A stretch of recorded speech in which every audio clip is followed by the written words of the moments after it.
আরে বৃষ্টিতে বাজারে গিয়ে আমার কি অবস্থা, পুরোটাই আমি ভিজে গেছি।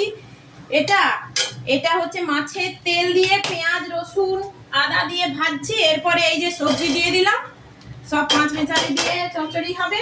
আর এখানে এই যে কচু সেদ্ধ করতে দিয়েছি, ইলিশ মাছ দিয়ে হবে। এই যে ইলিশ মাছ ভেজে রেখেছি, আজকে আবার ইলিশ মাছের ডিম আছে।